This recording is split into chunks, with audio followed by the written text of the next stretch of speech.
Welcome to the Tanya Acker Show. Criminal defense attorney Robin Steinberg is here with me today. Her new book is called The Courage of Compassion, a journey from judgment to connection. And in our conversation, we talk about the justice system, what she thinks it could do better. We talked about accountability and what she thinks that looks like. And we also talked about empathy. Something that is sometimes in short supply when it comes to the criminal justice system. And we also talked about her ideas about how empathy and her approach toward it really could be transposed to the world outside of criminal law, where sometimes it's in short supply too. So here I am with Robin Steinberg. I hope you enjoy our conversation, and I hope you go to the Tanya Acker Show and subscribe to my podcast. Welcome to the podcast, Robin Steinberg. Thank you for being here. Thank you for having me. It's a pleasure to be here. You founded the Bronx Defenders, which pioneered something that you describe as holistic defense. What does holistic defense mean? So holistic defense really means something quite simple, which is traditional public defense, right, has focused the defenders on the criminal case only and really had sort of a myopic view of your job as a public defender is to defend this person on the criminal case only. What holistic defense does is really recognize that when somebody gets arrested, sometimes even for a minor offense, there are a whole host of things that can happen to them in other systems and a whole host of consequences that will impact them and their families. So it may be that you get arrested and you then get an eviction notice because you've been arrested. It may be that you're brought into family court and you're at risk of losing custody of your children. It may be that you lose your job. Holistic defense really reimagines public defense by recognizing that it's our responsibility to work with clients and think about all those interconnecting systems that might impact them and their families and provide representation and services and advocacy in all of those areas. So it really broadens the definition. If you've got, to use your example, someone whose arrest is going to result in them not being able to go to work, which will then result in their being evicted, would your lawyers then represent that person in the eviction proceeding as well? So at the Bronx Defenders, they work on interdisciplinary teams of advocates. And so you would likely have a criminal defense lawyer on that team who would refer the housing case to the housing lawyer. They might refer the case to a social worker if somebody had unmet social service needs. They might refer them to a family court lawyer, but those teams work together in a collaborative way to make sure that they are providing relevant representation to somebody. And have you seen any long-term impacts of this type of representation, reducing recidivism, anything that's beneficial from looking at your clients in this more holistic way? Well, I think it's an interesting question. And there was actually a study done years ago by the Rand Corporation who looked at comparing the data about what the sentences looked like for clients that were represented in this model versus a more traditional model, and found that clients that are being represented in this particular model experience far less incarceration, which obviously can lead to better life outcomes and personal outcomes as well as family outcomes. So we're confident that not only is the experience more positive for the client who's able to find help and support in all these other areas, but that the long-term impacts on what a case disposition looks like are impacted in a positive way as well. So when you say less incarceration, does that mean that someone who's charged for a certain offense and who then has access to all of these different resources will likely not be sentenced to jail because of your interventions or reduced or less time? What specifically do you mean by that? So I think it means that the advocates are better equipped to raise all of the issues to the prosecutors and to the judges as it's being determined what an appropriate sentence might be if there were to be a conviction.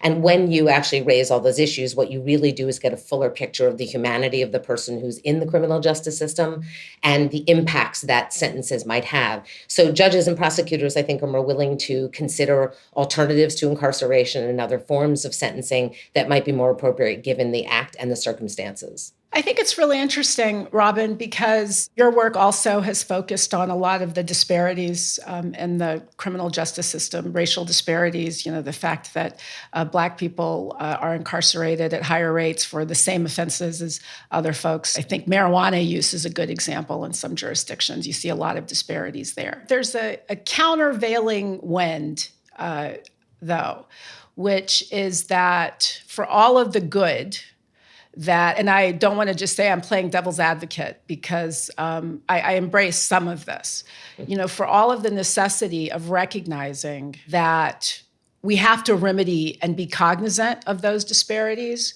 We also have to realize that the people who the defendant offended are harmed.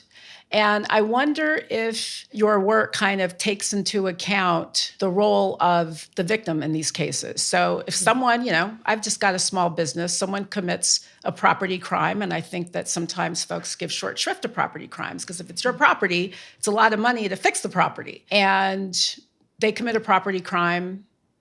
They have a whole bunch of problems going on, to be sure, and the system recognizes all of those problems they've got going on. But what does the system do for the shop owner whose window was broken? Mm-hmm. Look, there's no question but that our system, has many, many deep flaws in it. None of us think it's a system that's acting the way that it should. But here's what I would say about that, Tanya. I would say that nothing about the work I did as a public defender for all those years, or nothing about the work that I've done at the Bail Project for the past 5 years escapes what I really think is fundamental, which is, of course, people need to be held accountable when they cause harm, right? But what accountability looks like, right? And in our system isn't really accountability. What our system really does is it destroys people. And that's not accountability when you destroy somebody. That's just vengeance. And so I think what we're really trying to raise is the question of, and the issue of, to recognize the context of an act, to recognize the humanity of the actor, to recognize the harm that might have created, but to also recognize that justice can look like something more than vengeance and retribution. And that when we're just guided by vengeance and retribution, we oftentimes, I think, wind up not only harming the person who's been charged with the crime, but we don't actually get to what's going to be most beneficial or restorative to the person who has experienced the harm by their actions. And so lifting that up, I think, is what's really important. I think that distinction is a really important one because what people, when I mentioned that countervailing when, and it's probably a little inaccurate to describe it as countervailing. I think that these are all just pieces of our criminal justice system, all different interests that must be considered. People want accountability. And I think it's often assumed that folks who believe in reform, people who look for smarter ways of doing justice, don't believe in accountability and are advocating for people to just get off scot-free. Explain, Robin, if you would, why that's not true. Because I think what you're saying is, as we try to get the system to be more responsive to the whole person, we're not saying that this person shouldn't endure consequences for what he or she did. Can you elaborate on that a little bit, please? Well, I'm sort of laughing to myself because I'm thinking the same way that in my book, I try to advocate that we shouldn't label people defendants or offenders or label people in our lives in any way. I'm laughing at the idea that social justice or racial justice advocates might be labeled as people that are pro-crime or don't believe in accountability. We're human beings too. And of course, we believe in accountability. And of course, nobody wants people to be harmed and nobody is pro-crime. That kind of narrative is just the same kind of a labeling that I think we need to stop generally. I think there is a growing recognition that there's a need for change. There is a growing understanding that our criminal justice system has had a tremendous role in perpetuating injustice in this country and systemic racism in this country. But somehow that recognition isn't enough. It seems to be a first step. And I would argue that what we really need to do is to get deeper, to go deeper and to look into ourselves to really understand why, even if we recognize that a system is creating injustice and racism, why we can't change it. And I think it really boils down to our unwillingness to see humanity in others, and that is at the heart of our cruelty. And so that's not about lack of accountability, but again, accountability doesn't mean cruelty and it doesn't mean destroying somebody. It means looking at the whole picture, understanding the full context, and then meting out what justice might look like that might be more restorative and repair harm in a different way. And I think also when you think about some of the communities where these folks go back, I mean, look, they are clamoring for accountability. They want justice, but they also want people who are equipped to make contributions to that community. When you think about what incarceration looks like today, in the main, I know there are lots of folks like you, my friends at the Vera Institute, who are doing great work on this. But in the main, what do you think that our system of incarceration does to try to ensure that people who go to jail don't end up right back there? How does the system, if at all, try to make that a reality? We do very little inside our jails and prisons to prepare people to return to the community and to help them find a road back. When I think about mass incarceration, I think about the fact that, if it worked, we'd be the safest country on the planet. We are not the safest country on the planet, and nobody would even dare allege such a thing, right? So it's not working. And the idea that incarceration is what's going to solve the problem is really where we've gone wrong. And what I think we don't recognize is that incarceration in and of itself has harm. It hurts, it brings harm to people, and it doesn't prepare people to come back out into the community. When I think about incarceration, I also think about a fact that I think goes by most people, which is our work at the Bail Project over the past 5 years. What we know is that in the 3,000 local jails that exist in this country, the majority of people sitting in those terrifying, horrible jail cells have not been convicted of a crime. They're there because they can't pay their cash bail. And that's true in every state in this country, that's who's filling up the majority of our local jails. So we really need to address that issue as well, because what we're doing is putting people who've not yet been convicted of crimes, who aren't serving sentences, in jail cells simply because they don't have enough money to pay their cash bail. And that has a negative effect. What we know is that if you're held in jail pre-trial, you're more likely to commit a crime when you're out than if you'd been free all along, because of the destabilizing impacts of actually even just a few days in jail. Are you opposed to bail in every circumstance? So I think the problem we have is that cash bail is what's inappropriate. So when we talk about the pretrial system, right, what can't determine who stays in and who goes home is how much money you have in your bank account. I think most Americans, if they understand that's how the bail system operates, would agree with that premise. The question is, how do we reimagine a pretrial justice system where the determination about who should be held in pretrial, right, before conviction, and who should be able to go home, that can be determined by something that is fairer, more objective, more transparent, and where the accused has been afforded the right to have counsel in that determination, not by judges setting cash bail that people can't pay. Because what that does is it means two people charged with the exact same offense. Somebody with money gets to go home, and somebody without money can't go home and has to suffer the dire consequences of pretrial incarceration and all the impacts that has. So what I would say is, I think that release should be the presumption for most people who haven't yet been convicted.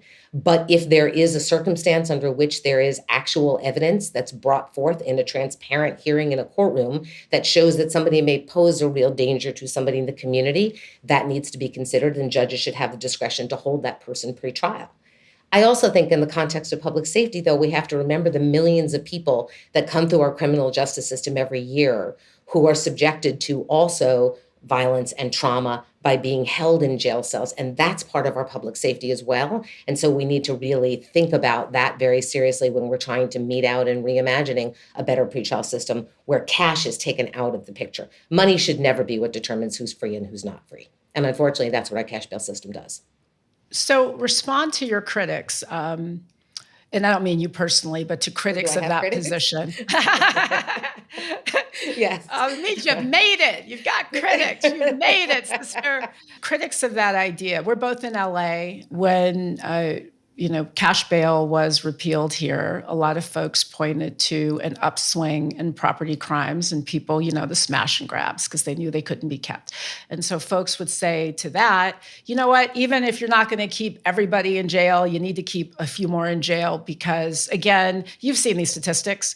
There are plenty of examples of folks who offended and were released because of, repealing cash bail. And they offended while they were out on release. There's a lot of momentum for that position right now. How do you respond?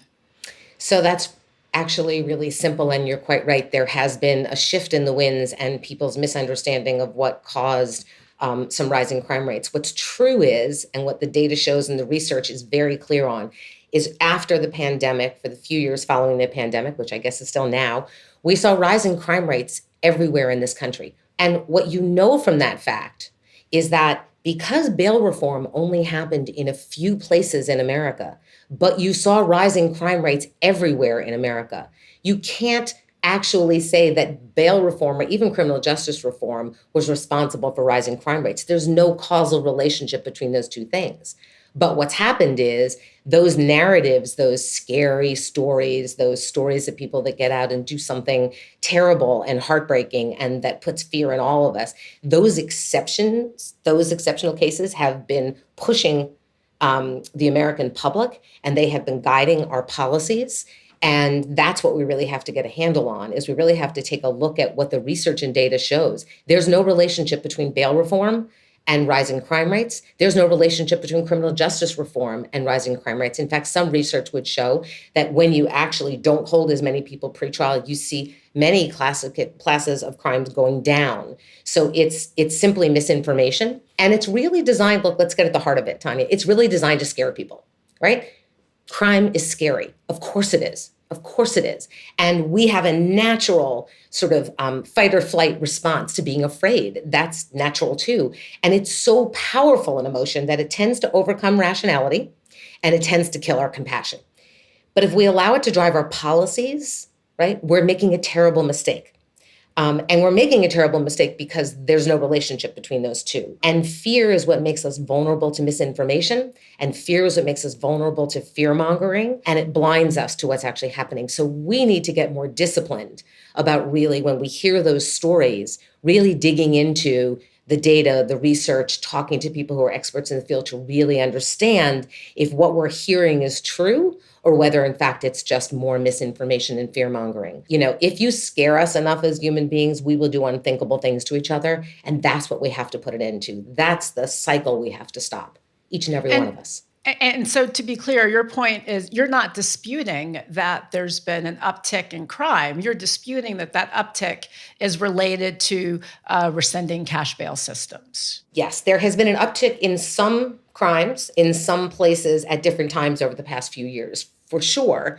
In other class of crimes, there's actually, you've seen a decrease in crime. So it's a very complex map. But what I can say with absolute certainty is bail reform and reimagining a system where people aren't held in pretrial because they don't have enough money is not responsible for rising crime rates. And I would just, I would ask people to remember that we have gone through, 3 years of a collective trauma of COVID-19, which destabilized all sorts of things, from our mental health to substance use, to access to jobs, to access to social services. It is something that we are just coming out of now, and we're going to feel those impacts for a while. We also sold more guns over the past few years in this country than we ever have at any other time in history.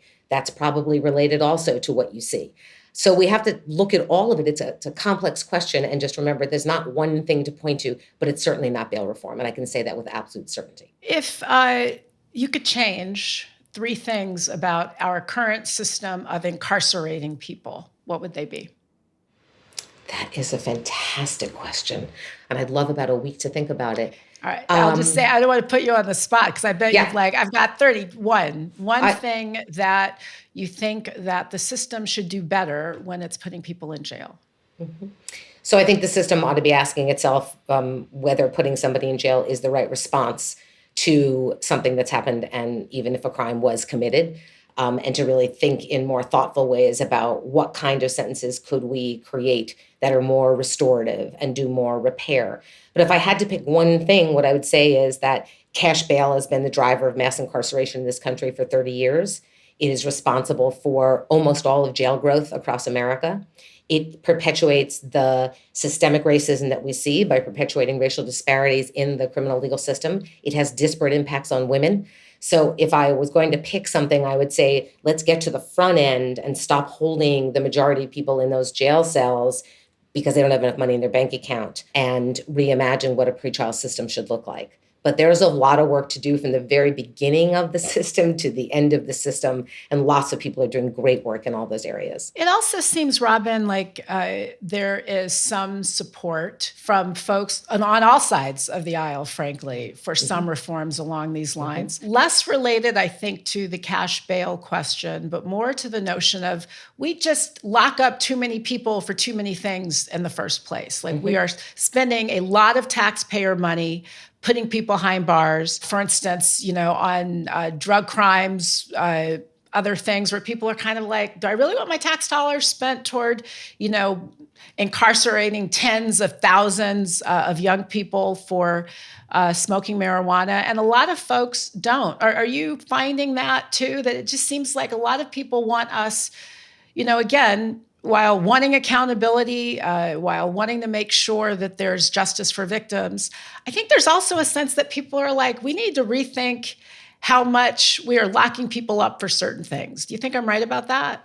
I do think that. I think people look at the system and recognize that we need change. It's certainly not an honor to be the number one incarcerator in the world of our own people.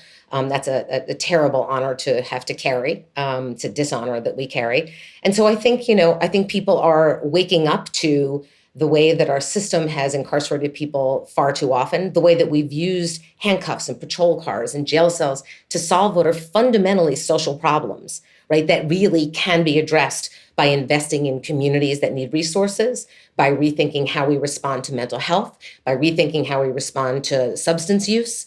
There is a lot, I think, on people's minds about reimagining a better criminal justice system. And if we can just get through our fear to rationality and to compassion, I think we can all get there. Because I agree with you. I think there is a recognition on both sides of the aisles that what we have been doing isn't working and that it is making our communities less safe, not more safe. And so it's time to really reimagine how we operate a criminal justice system and what we're doing. Can you give me an example of what that type of responsible accountability as opposed to being solely punitive?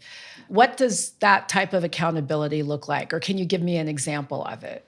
So I think that accountability looks very different. It depends on the act, it depends on the actor, it depends on the context, right? It depends on a lot of things. I think if you look around the country, you can see some really great models of restorative justice and restorative justice circles. What does restorative justice mean? Can you explain? So restorative justice advocates are creating a new paradigm to think about crime and, more importantly, to think about punishment and what that means. And so that new paradigm is a way to bring together both the person who has committed the crime and the person who might have suffered the harm, and to bring them in whatever way is appropriate, to bring them together to try to really hear from each other, understand each other better. So for the person who's committed the crime, it's an opportunity to understand the harm that they've actually caused. For the person who had harm committed upon them, it's an opportunity for them to see the humanity in the person that might have caused the harm. And the real goal there is that we find some way to repair and restore the hurt that has happened in that interaction, right, in that criminal act, and the person who suffered the consequences of it. What underlies it is something that people say to me all the time, which is that we have to remember that, hurt people hurt people. It sounds like a slogan, but it's very profound when we think about the fact that people that harm other people generally have also been harmed themselves. And restorative justice is a paradigm of trying to grapple with both those things at the same time. Rather than label people the perpetrator and the victim, we recognize that there are two human beings, and that they have a shared connection and understanding, and that when you find that together, you might actually find your way to justice and repair and restore people in a much better way than had you just thrown somebody in a jail cell. I think what's interesting about that model is that for those, who are victims, I know you don't like that term, but those who are traditionally would fall into that category, it gives them an opportunity to be heard by the person who hurt them. And, one thing I know for sure, I've never worked in the criminal system, been a lawyer in civil cases, and I arbitrate small claims cases now. on TV. And for, somebody, Robin, even if they know they're not going to win their case or they're not going to get the amount of money that they think they should get, they sometimes feel better when the other person is forced to hear from them, to hear what that act cost them. So I think in that sense, it really, it can do a lot of good and maybe actually be therapeutic for people who are hurt, who are hurt by Isn't that really what we all by want, offenders. Right? It's really what we People all want, want to be right? heard. We all want to be seen, we all want to be understood, and we all want to be heard. And everybody should be entitled to that, right? Whatever side in the criminal justice system you find yourself on, everybody should be entitled to those basic human understandings, right? And we would be a whole lot better off if we could find ourselves there and if we stopped otherizing some people. And really recognize that we're all sharing this human community together, and we have a responsibility to see each other, show up for each other, hear each other, try to understand each other, and try to find some common ground. Robin, let's talk about your book for a moment. There was a conversation we had off air where you said it raises the issue of people having to think about going through life in the shoes of a public defender. What will that accomplish? What are you trying to get people to grasp when you pose that? So I realize that, what public defenders do day in and day out in their work is they approach each person and each client, right, with the idea that they are something beyond the worst thing they've ever done, and that we approach each client by trying to understand the full humanity and the context of experiences that they brought to the moment that they might have committed a criminal act and what their possibilities for the future are. And it just really sort of, as I was writing the book, I was sort of chuckling to myself that if the world could think like public defenders, we would show up for each other differently. We would recognize that the worst thing you've ever done is not the way you should be defined forever.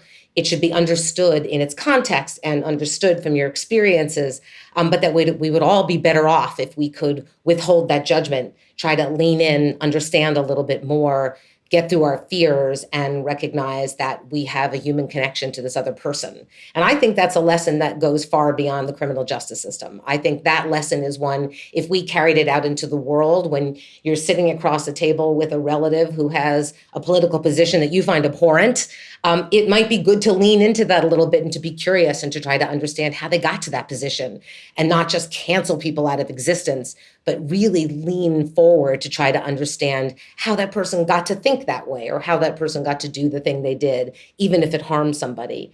And I think if we begin to do that, we might begin to find ourselves back to a more compassionate world, and one that we'd be proud to leave to our children and our grandchildren someday. Well, it's an interesting point because in that respect, we all kind of are like public defenders with the people who we like, or the politicians we like, right? Like if there's somebody we like and they've done something horrible, we constantly remind ourselves and, other folks, they are more than just this horrible thing, but it's for the people who I guess we consider others that we're really willing to cancel in one way or another, either cancel them out of life and put them in incarceration or and incarcerate them, throw away the key, who cares what happens next, or kind of cancel them in the sense that we completely disregard them and assume that that they're no good, That's such an interesting perspective.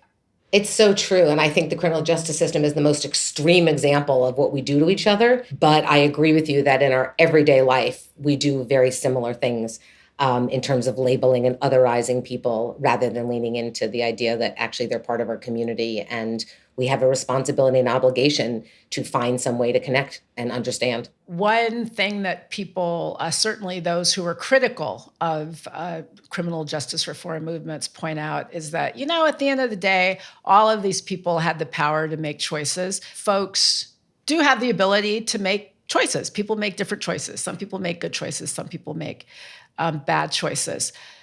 Tell me a bit about how your holistic approach better equips people to think differently about their choices and their lives. I got to think that if someone is going through the system and then now they've got somebody, kind of advising them on this part of, what's going wrong and the other part of what's going wrong, is it your sense, or would it be fair to say that they're better equipped to choose better going forward? I would say that anytime we treat people in their full humanity and recognize who they really are, that experience is transformative.